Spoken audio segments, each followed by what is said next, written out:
I think everyone knows me, but if you don't, my name is Eric Knackmuhs. I'm Gary's first son. My dad wasn't a member of a church, so I'll be facilitating the service this morning.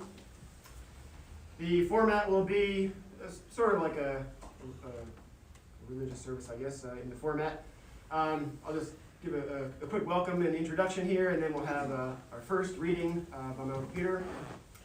We'll have 5 speakers to share some memories. We'll have a second reading by the man himself, previously recorded, obviously. Then a brief closing, and then we'll proceed to the cemetery. So, to the uninitiated, it might sound odd to say that a 71-year-old man was struck down in the prime of his life. But if you knew my dad, you know how true that is. He really had this retirement thing figured out. He had a wonderful partner, Nancy, to share his life with. He was an enthusiastic member of Ridgewood Country Club, where he played up to 120 rounds of golf per year. He attended a record 145 Broadway plays in a single year. Went on countless hikes and bike rides, traveled the world, and visited his grandchildren. And of course, regularly completed the New York Times crossword puzzle. So today we gather to celebrate his life well lived.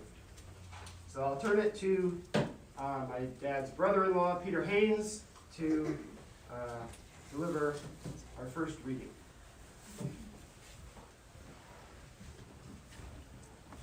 Thank you, Eric. Family, all of us here. A hard day, absolutely. And the first reading that the family selected is clearly from the Shakespearean canon. And I think as you listen to it, you'll say, this is Gary, who was a man of motion and who never sat still, who lived life with fortitude, with no fear, without anxiety. And when life shut something down, he moved on to his next things. So let me share this reading with you. Fear no more the heat of the sun, nor the furious winter's rages. Thou thy worldly task hast done. Home art gone, and taken thy wages. Golden lads and girls all must, as chimney sweepers, come to dust. Fear no more the frown of the great. Thou art past the tyrant's stroke. Care no more to clothe and eat. To thee, the reed is as the oak. The scepter, learning, physic, must all follow this and come to dust.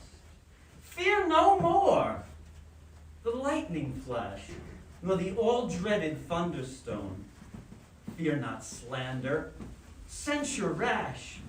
Thou hast finished joy and moan.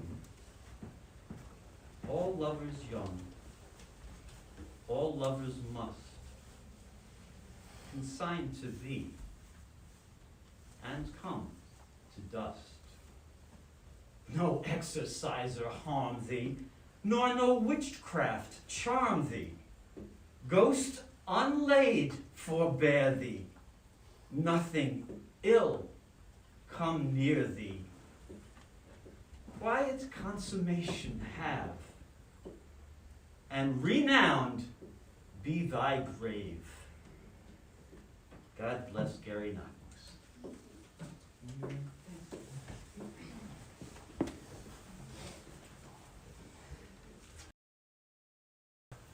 Very nicely done. Thank you, Uncle Peter.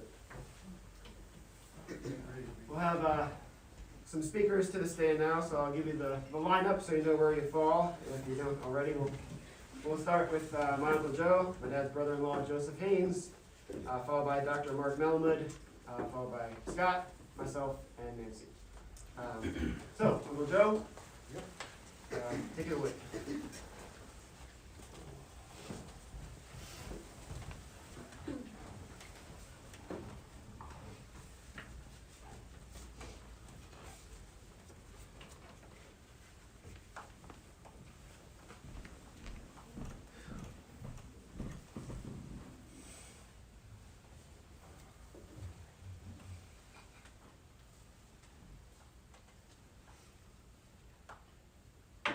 morning.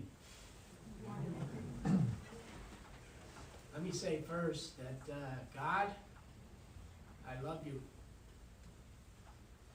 But God, I don't understand you. And I guess that's why I'm not God. Gary, I met many years ago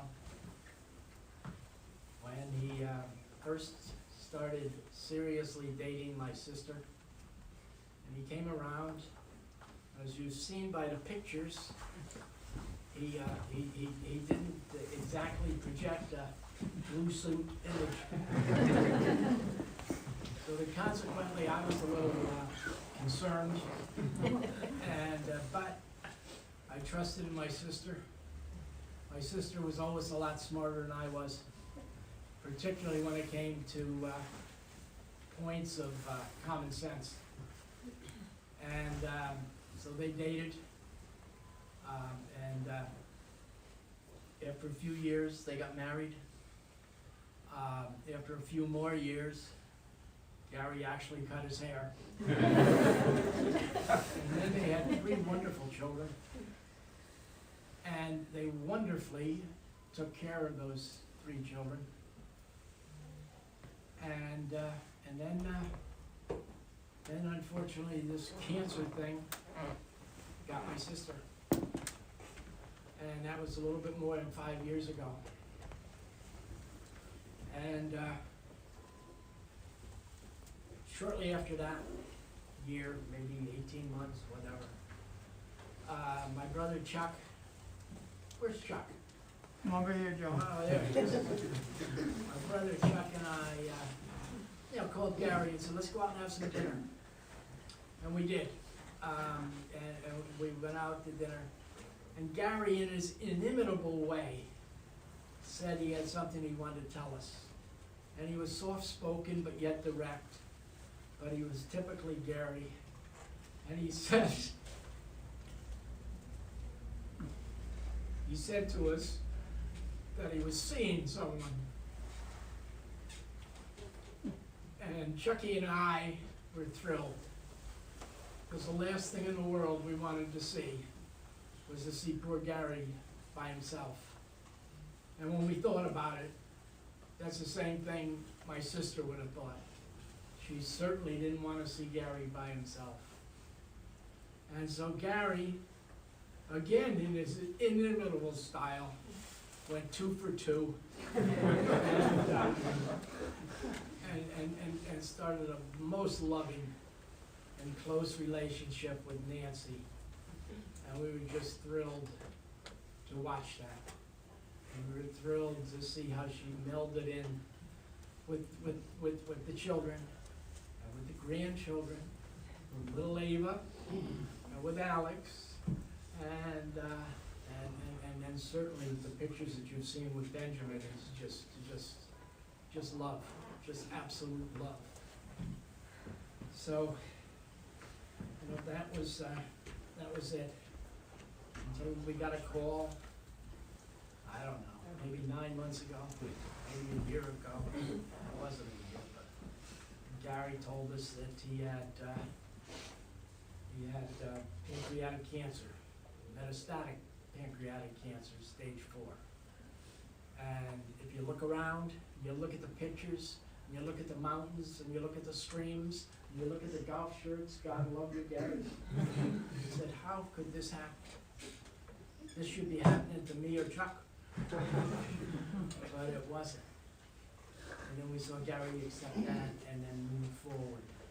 With Nancy by his side every minute and adding to our life as his life was dwindling down. It was just unbelievable. I can come up with all sorts of words to tell you about Gary, but most of you know him or knew him, and you knew what he was. But one little thing that happened to me over the years just kind of summed up Gary for me. I was at a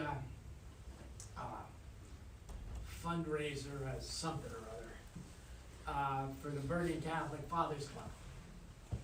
And at that club, at that meeting, at that get-together, I met this physician who was from Gary's clinic practice in the Patterson Clinic. And I'm chatting with him, and I told him about Gary. He said, "Oh yeah, this Gary's just a wonderful guy." And then he told me a story that still to this day stays in my heart when I think about Gary. He said, with tremendous respect and tremendous admiration, that at the time, we were in the midst of the HIV/AIDS epidemic, whatever you want to call it. And Gary, as an excellent infectious disease the doctor, this other doctor told me that he was just amazed at the number of cases that Gary took on a pro bono basis with extra hours to help these poor people that had AIDS at a time when AIDS had very few good alternatives to any kind of success. And it just summed up Gary for me. And Gary was quiet. Gary did his own thing. But Gary would always think about you. He always knew about you. He always thought about you in his own way. So as my brother said, I would like to say and conclude too, with a God bless Gary.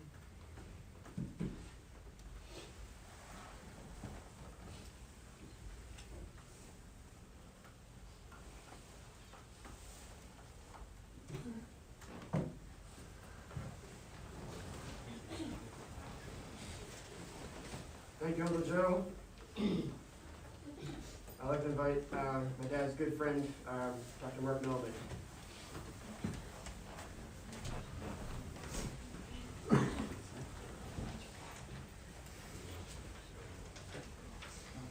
Good morning. Just want to start by expressing my heartfelt condolences to Beth, Scott, Aaron, and the rest of the family. And thanks to Nancy for asking me to speak today, and also for caring so much for Dad for the last 4 years, for all of her support during his illness. Although we mourn his passing, I think Gary would prefer that we celebrate his life today. I met Gary while we were both training at Montefiore in the Bronx, somewhere around 1980 or so. We weren't really close friends then, but somehow we both ended up joining the medical staff at Valley Hospital in June of 1981, and I guess the die was cast. As a colleague, Gary was really top-notch.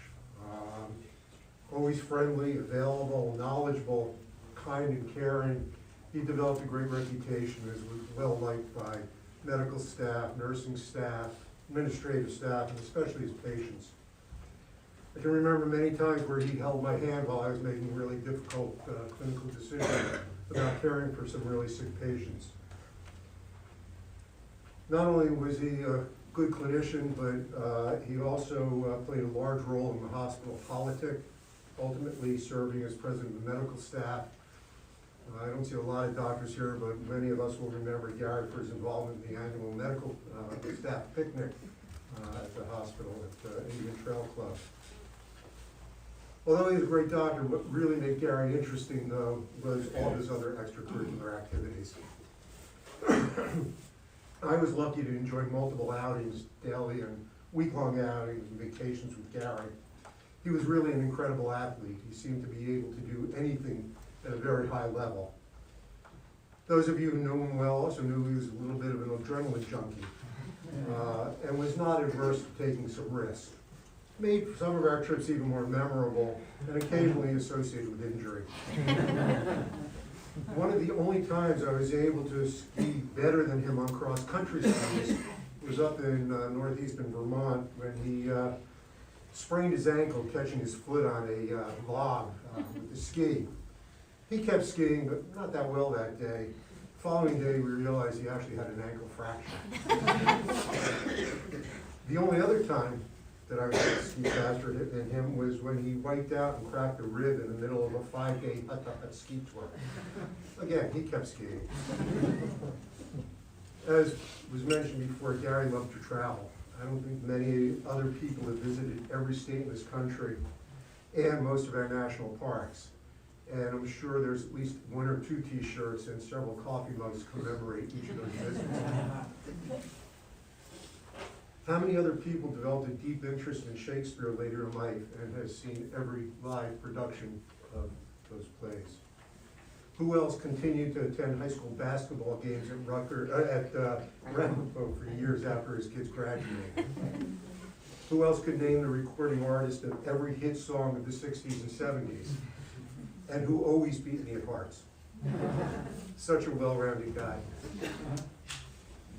Even after Gary was diagnosed just about a year ago, he continued to hike, ski, snowshoe, until he was laid-low by chemotherapy. I remember one of our last outings. He was scheduled to receive his second COVID vaccine sometime in the early afternoon. We were snowshoeing in Harriman. The group was making pretty slow progress, and Gary was a little afraid he was going to be late. So in order to get back in time, he and I left the group and set off bushwhacking through the woods.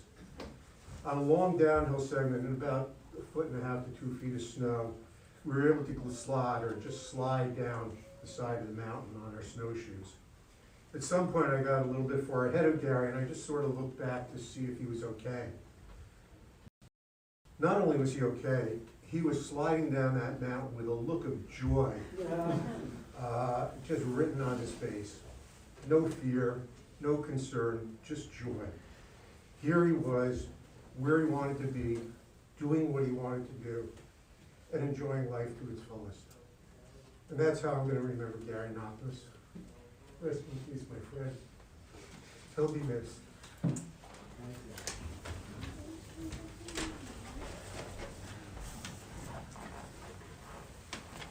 Thank you, Dr. Malman, for those wonderful memories. Brought up a lot of other stories I can think of, too. Playing in the woods with my dad, so to speak. But now I'll turn it back to my brother here first. So, Scott, when you're ready.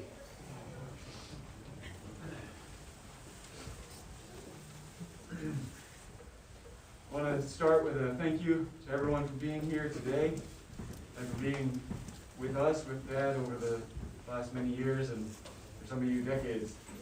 And then especially to the medical staff and then Nancy over these past couple of years and especially the past year. Now I'll go back to my funny opener. When I saw snow this morning, the first thing that popped into my head was Dad snowshoeing or cross-country skiing around the neighborhood. Because you can't let good powder go to waste. So today is definitely full of memories, so I wanted to share some good ones. So many people have said so many nice things about Dad over the past few days. Childhood friends saying how he was the nicest guy, lots of fun times and early memories. Colleagues who said how he was so caring for his patients and for new staff. He was also a character and funny in his own quiet way, and that he never lost his cool. His fellow adventurers, like Dr. Malamed, who took outdoorsy trips everywhere from Harriman to Chamonix, and those from the club, the Richard Country Club, and how he pushed them to greater heights, sometimes literally, and to some of our friends who maybe never had the chance to meet him, but saw some of the written words and were impressed by his career, his athletic and cultural exploits, and then, of course, the family that he raised, as that is the way that they knew him, was through us. And then family members who pretty much said all of the above. It then seemed appropriate that I should also share a couple of nice things and memories. I just have 3 quick themes: patience, originality, and commitment. His dad was an example of these things, and he taught us by example and kind of by immersion. So first, patience. Going through old photos, there were many ski trips where there's photos of just Dad surrounded by a gaggle of children. And we must have been at a very annoying age, if I had to think back. But he was never fazed. Beth, Eric, and I were talking at some point more recently, reminiscing about maybe the only 1 or 2 times that he ever raised his voice at us, and it was probably for good reason. But it's just incredible to me, because I think this morning I yelled at this pen like 2 or 3 times. But the message was, you'll keep a cool head and respect others. Second, originality. He's not exactly wearing a black tie and suit today. Thank you for Nancy for reminding him that, there's no rules with these things. You do what makes you happy. Eric and I have been wearing some of his interesting ties, and he borrowed this mask from Nancy, and I'm borrowing it from him with all the playbills on it. I've always added a pop of color to my wardrobe, kind of in honor. He also collected, as has been mentioned, and will continue to be mentioned probably, is how he collected countless t-shirts, mugs, golf polos. So I think my girlfriend Allie must be happy that I only collect tiny lapel pins. But beyond the material things, the message there was to be yourself, not to worry about what others think, and if it makes you and others happy around you, go for it. And the third, commitment. Dad was at every single event of ours. He came to track and cross-country meets, volleyball games, basketball games, baseball games, even though we kind of stunk and he was a baseball all-star. Although, as Dr. Valman said, he also went to some Rambo games after we graduated. Maybe he just liked live sports. Bah, as he'd say to a joke. But he also came to well project presentations, middle school piano recitals, which must have required point number 1, patience, 5th grade renditions of Grease, and lots of other things that not every parent always makes it to. And then, of course, the bigger life events. Graduations and ceremonies, weddings, births of newborns, and any time that you moved cities, he'd be there within a couple of months or a couple of weeks, and we'd be exploring the nearest national park or historic site. He also applied that to his athletics, being a 3-time Ironman, and in his career. There was a kind of a Knackmuhs reputation for always taking 2 cars to family holidays that we joked about. But that kind of started because he would often be working on those holidays, and especially in the pre-Karol Satsky days, he was kind of the only one there. So he would do that and then still drive a couple hours through the snow to Schenectady, or suffer through Parkway traffic to make it down to PPB.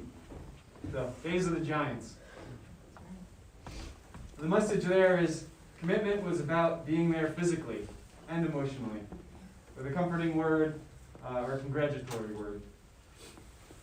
So, Dad, I'm committing to always being there for my loved ones, friends, and colleagues, to keeping my originality over the years, and being patient enough to see those things through.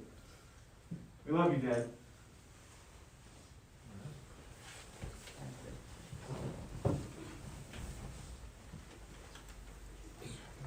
Nicely said, Scott.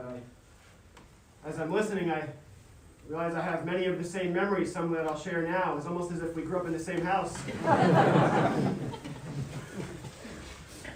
One thing we've been talking a lot about this week is how, even though it's 5 years ago, it feels like we were just here for my mom. But what I remember about that time is being very grateful for how much time I got to spend with my mom during the last year of her life. And thankfully, that was the case with my dad as well. And it was better this time in some ways because I wasn't by myself, but I had my own family. My wife Katie and my son Benjamin and we spent about 3 months all told out of the last 9 months here visiting with my dad and Nancy, or Grandpa Nancy, as they're known, or Papa Nancy, as Benjamin would say. So I just want to take a quick second also to thank my wife Katie, to make sure we're not talking about any different wife.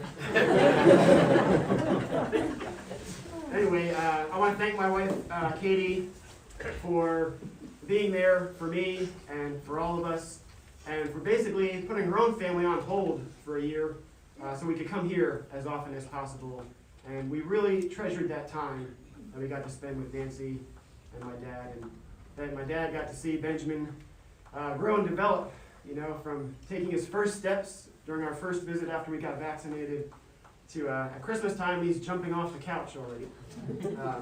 So those were treasured memories that we've just recently made. So I'd like to share a couple of memories that illustrate things that my dad has taught me. On one of our trips home, I was rooting around in my room and I came across a poem I had read in school, I guess. It was titled Men at 40. So being 41 years old, this poem spoke to me today. It reads in part, they, meaning men at 40, are more fathers than sons themselves now. And so I thought, wow, this describes exactly my life at this moment.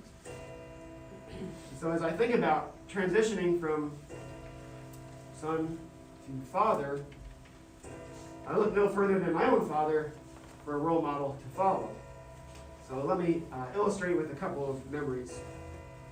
There's an old home video where my dad is moving big wheelbarrows full of wood chips from the driveway to the backyard to spread out under the swing set.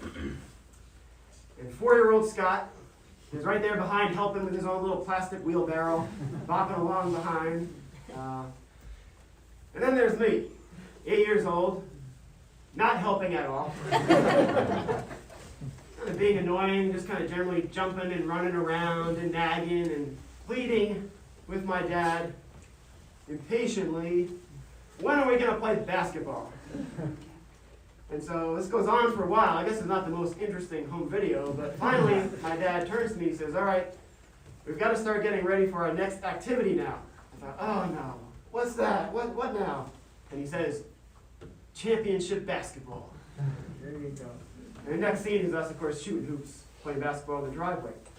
And so the reason I want to share this memory is because now as an adult and as a father, I see this as a little experience in new light, of course. At that time in his career, he undoubtedly worked the weekend before, and undoubtedly was going to work the next weekend. And so here on his weekend off, he was doing yard work, spending time with his children, and appearing to really enjoy it, most of all. My mom often said, your father works very hard, was sort of a refrain of hers.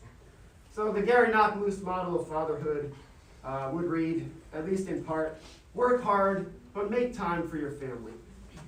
And also make time for other things that are important to you. Right? Exercise, hobbies, intellectual engagement, and travel. Where, of course, you'll pick up a colorful t-shirt and a souvenir coffee mug. But as Scott said, above all, my dad was there for you. Maybe he wasn't always the most outwardly emotional parent, but he was always there, literally. He was on the scene. Every soccer game, t-ball practice, track meet, band concert, school play, etc., etc., etc. Seemed like he never missed a single one. In fact, he attended so many of my track meets that people started to think that he was a coach. On more than one occasion, other coaches would greet him, hey, how's it going, coach? I always felt like my dad made time for me and that he believed in me. So whether it was sports or school or anything else. He also showed me what's possible. I think he did his first triathlon in 1988, so it was the year before, in 1987, when I was about 6 years old. We went over to the Wyckoff Triathlon just to check it out. So we watched him swim, watched the swimmers come out of the water, and I remember being really impressed as the competitors got on their bikes and started zooming around the corner where we were standing. And as I'm taking this in awe, my dad says matter-of-factly, I think I'll sign up for this next year. I was blown away. It was like he announced he was going to enter the Tour de France. And so it was something I thought was nothing I would ever do, something that was impossible that he taught me was possible. Later I hung an Ironman triathlon poster on my wall, and it showed the finish line with the words, if you have to ask why, you'll never understand. I actually didn't really think that much of it at the time. I just thought it was kind of a cool poster. I didn't think much else of it. And then one day, my dad tells me that he signed up for one of those. He ultimately completed 3 Ironman triathlons. So he showed that such a long endurance event was also possible. So my dad led by example. He was out in front, doing these great things, showing you what's possible, and he has also had my back, right, encouraging me from the sidelines. So this really helped to boost my confidence, my self-esteem, and give me the self-confidence that I have today, I think, as an adult. So my dad and I had a lot of common interests, and I looked up to him in many ways, beyond just sports and running and triathlons. But when I look back during my childhood, that's what I really wanted to do with him, right? To play sports. It was one of the main ways that we bonded and spent our time together. So I'd like to close with just one more sports story that to me is very touching and inspirational, and so I hope that you could relate to it in some way as well. A couple of weeks ago, I had a dream that my dad and I were at a running race, just like old times. We were standing at the starting line, but he was sick, skinny, expressionless, a little stoop-shouldered, standing uneasily, and kind of leaning head down like this against a fence. I said, "Geez, Dad, are you okay? Think you're going to be able to do the race?" He didn't really respond, but he just kind of nodded, yes. So the starter's pistol went off, and I started running. After a few strides, I wondered if he was okay, if he might have fallen or got knocked down, so I looked back, and he was running.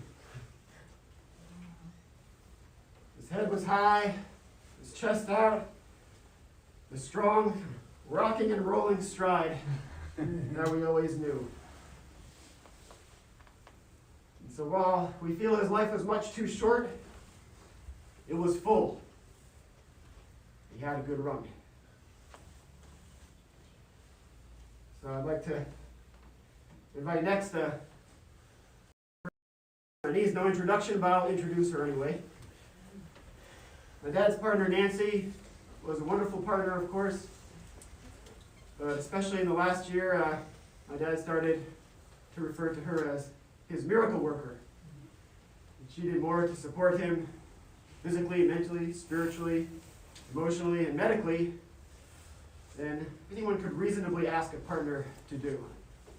And so she was really everything during this last year. So I think me and my siblings and our whole family are very grateful for everything that you've done, Nancy. We love you for it and appreciate you and love you. So, with no further ado, I'll invite you to share a few memories.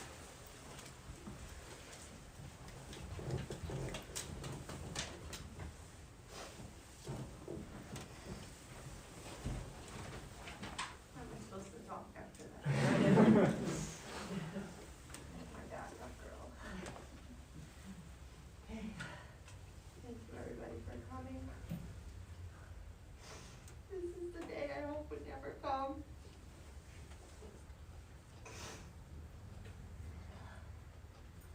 I think it is.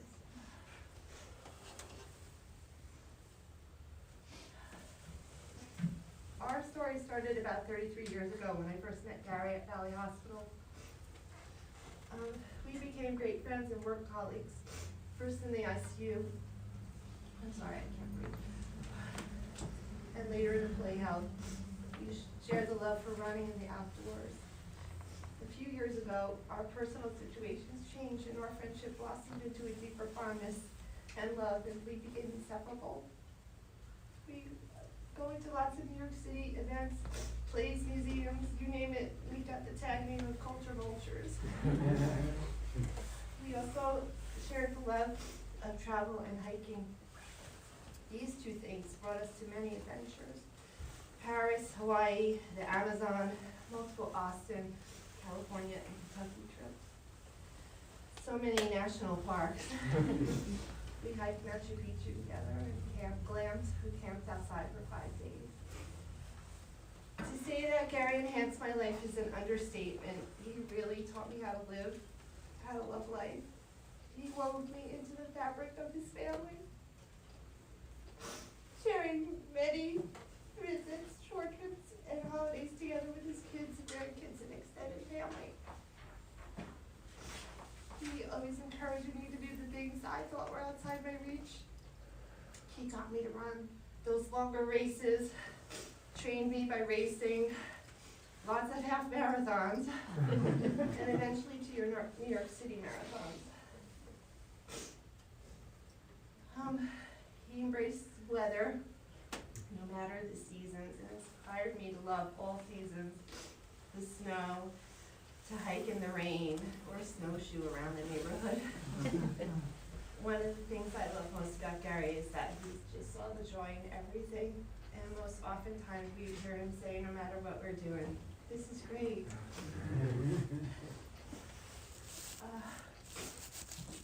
My world and my life have been forever changed because I was able to spend the last several years with him in this amazing exclusive relationship. In 2020, I had the privilege to be quarantined with him during COVID. And he continued to embrace all the positivity in that period of time and was always ready to sport me with fun activity and drinks. After my shift at Valley, we even learned to hula hoop and jump rope competitively, of course, on the deck. He was my best friend, my adventure seeker, my rock, my sounding board, and my soulmate. I was so privileged to have been able to stand by him during this last year, which is probably the hardest year of his life. I hope I was able to make him feel as amazing and special as he made me and so many others in his life feel. This journey taught us to not postpone joy. As I attempt to move forward, I will miss him tremendously. And I am inspired to carry on all the wonderful things he taught me to do and feel. And I'm looking forward to a day I can say this is great again.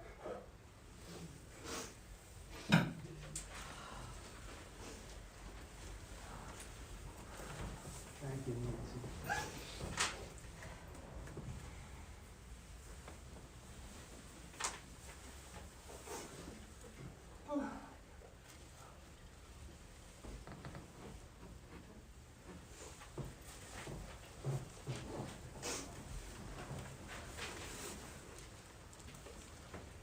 Thank you, Nancy. That was great remembrance. So, thank you for everybody sharing your memories. If anybody else felt inspired and would like to share a few words, we can do that over at the cemetery, just in the interest of time, so you'll have that opportunity there. Move on to our second reading, so to speak, from the man himself.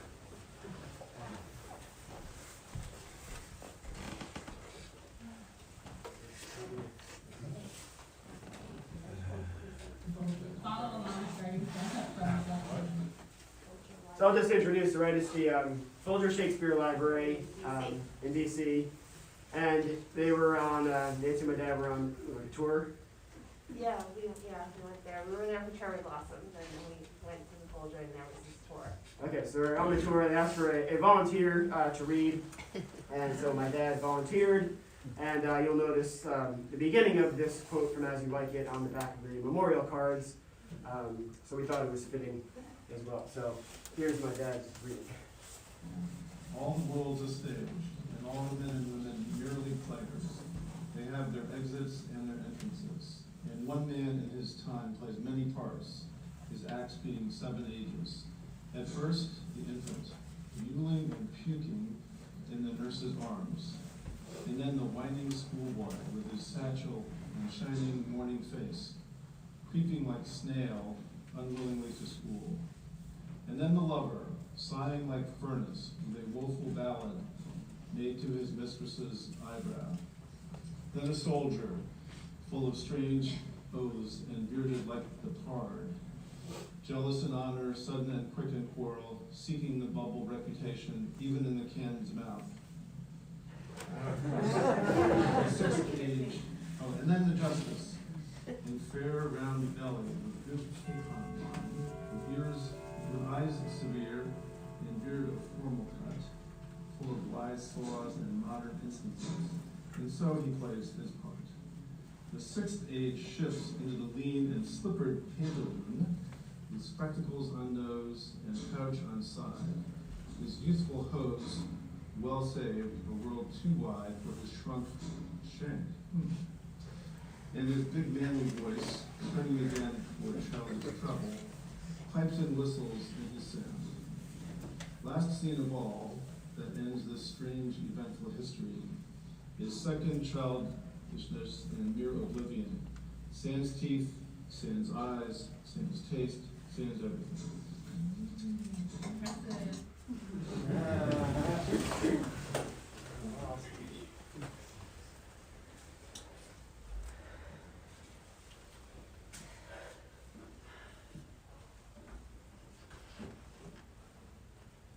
I think that we all had the roles that we played in my dad's life, and I want to thank you for all being a part of his life. And I think that,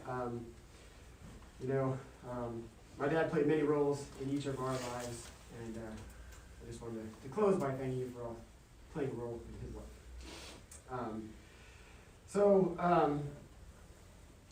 That will conclude our service, and we'll proceed to clear West Cemetery.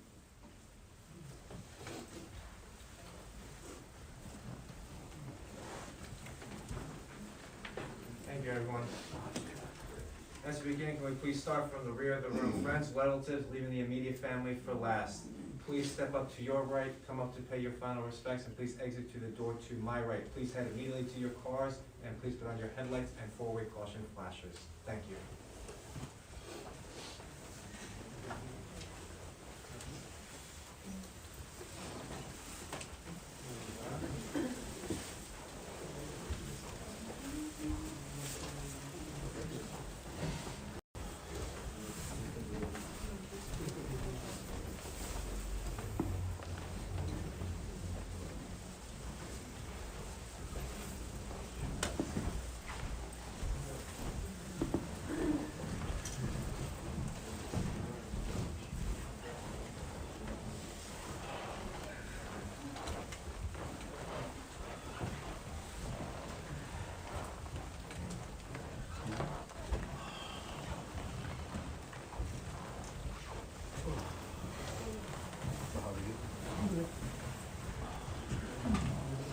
Same shoes.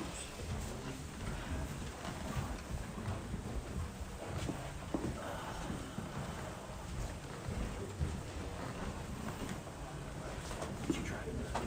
Yeah.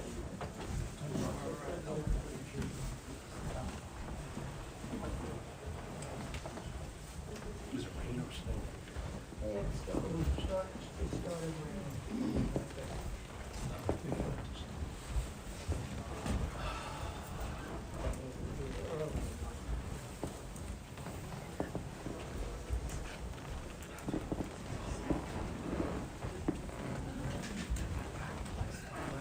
When you stop it, you want to keep it on for going by with them. Yes. Stop it and then your family comes through. All right.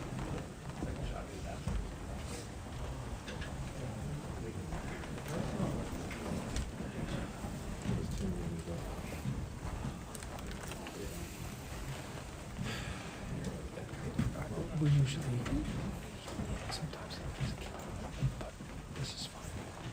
At least anyone watching can see who's going to walk